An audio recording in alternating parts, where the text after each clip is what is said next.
Bonjour à toutes et à tous, bienvenue dans le 10e hebdo DPA.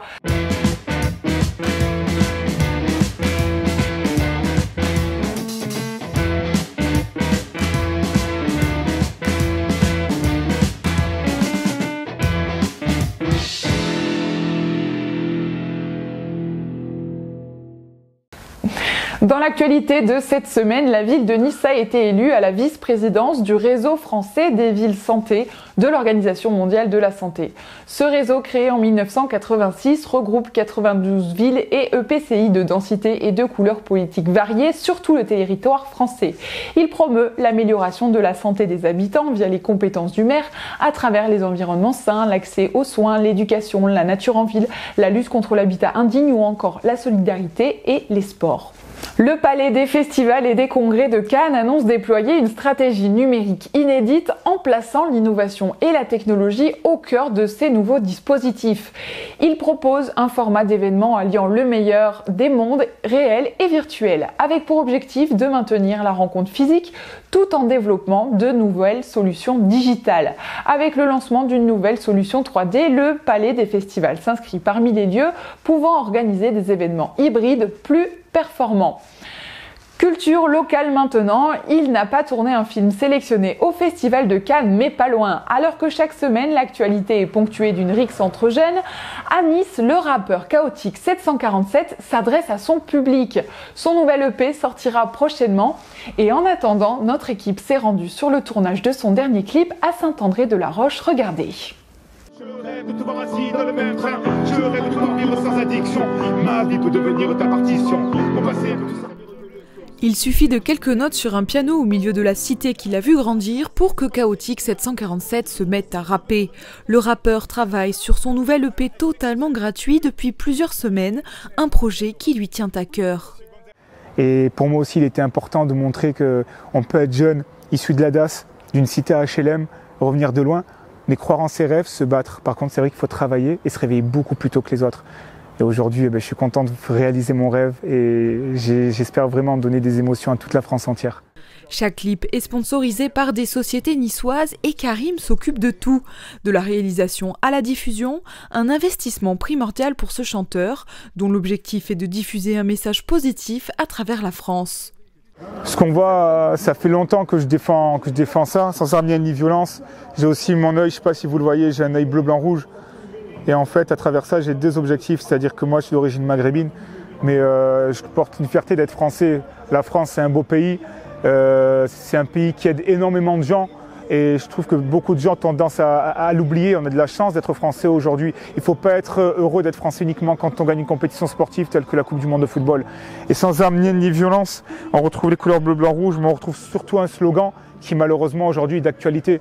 Je vois tous ces jeunes s'entretuer dans les quartiers. Les gars, vous avez entre 13, 14, 15 ans. Vous avez la chance d'ailleurs d'avoir des parents. Vous savez, moi j'ai grandi là, à la DAS, et j'avais pas de parents. J'avais une famille adoptive. Comprenez que quand vous faites du mal à quelqu'un, vous faites du mal à vous, surtout à vos pères, à vos mères, à vos familles. L'histoire de Chaotique 747 a séduit directement le maire de la ville qui soutient son projet. Il s'est investi, il a bossé, il a souhaité y arriver et il a tout fait pour y arriver. Donc je pense que ces jeunes ont besoin de travail aussi et que l'on puisse les assister aussi, les accompagner et être très près d'eux. C'est ce que nous faisons sur la commune de Saint-André-de-la-Roche. Quand je bouge, toi tu le trouves comment? Ça va, mais ça dépend où tu veux aller parce que là c'est... Même chose avec son réalisateur habitué aux clips de rap. Pour lui, Chaotique 747 fait partie de ceux pouvant faire changer l'image des rappeurs auprès du grand public. Je pense qu'il transmet un bon message déjà de la part du rap, parce que le rap malheureusement, il a une mauvaise image auprès de tout ce qu'est la politique, de tout ce qu'est les personnes, on va dire au-dessus de 40 ans, même si ça ne devrait pas être parce que c'est un peu aussi de la fiction, les gens ils le perçoivent pas comme ça parce que malheureusement ils ne sont pas venus au tournage d'un clip ou quoi, c'est bonne entente. Mais voilà, il montre un peu une autre image et ça peut permettre un peu de débloquer les choses, quoi.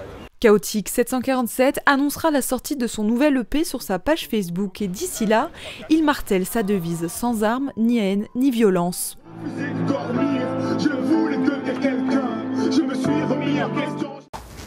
La période électorale aura bien lieu en juin, mais une semaine plus tard, les 20 et 27. Alors que certains auraient souhaité les voir reportées en octobre, l'Assemblée et le Sénat ont voté pour le maintien des élections départementales et régionales. Interrogés, les maires des 35 000 communes s'étaient eux aussi prononcés pour le maintien, s'estimant capables d'organiser le scrutin dans de bonnes conditions sanitaires. Ce petit report de 7 jours donnera un peu de temps supplémentaire à la campagne vaccinale. Et comme bien souvent avec cette pandémie, Christian Estrosi navigue à contre-courant de sa formation politique d'appartenance, les Républicains.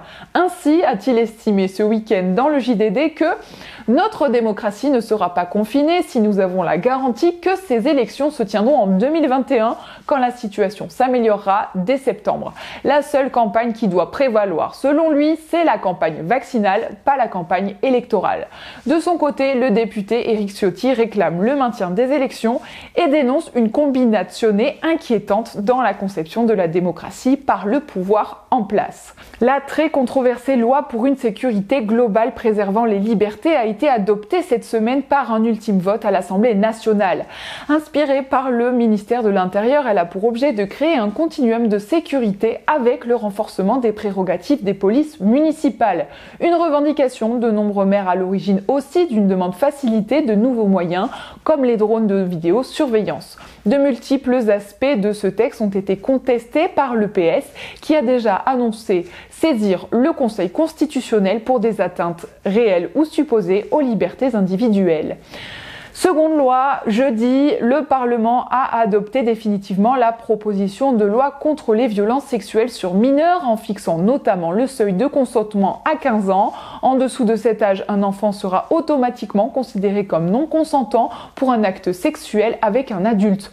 Le seuil est fixé à 18 ans pour l'inceste. Pas de pénalisation en revanche pour les amours adolescentes. Roméo pourra continuer de chanter sous le balcon de Juliette. Enfin, on referme ce journal avec le report du Festival des Jardins de la Côte d'Azur, initialement prévu du 3 au 28 avril. Cette troisième édition est reportée du 9 mai au 9 juin en raison du confinement. Si la manifestation ne pourra pas avoir le rayonnement international habituel, l'objectif cette année est de maintenir cet événement en proposant aux maralpins la visite adaptée à la situation sanitaire, de jardins artistiques en plein air et à proximité de leur domicile. Au programme, 13 créations éphémères sont en concours dans 11 jardins des Alpes-Maritimes et 1 à Monaco. Antibes, Cannes, Grasse, Menton et Nice font partie de ce parcours de la beauté éphémère pour s'émerveiller et prendre l'air. C'est ainsi que se termine votre journal. Je vous souhaite à tous une agréable journée et je vous dis à la semaine prochaine.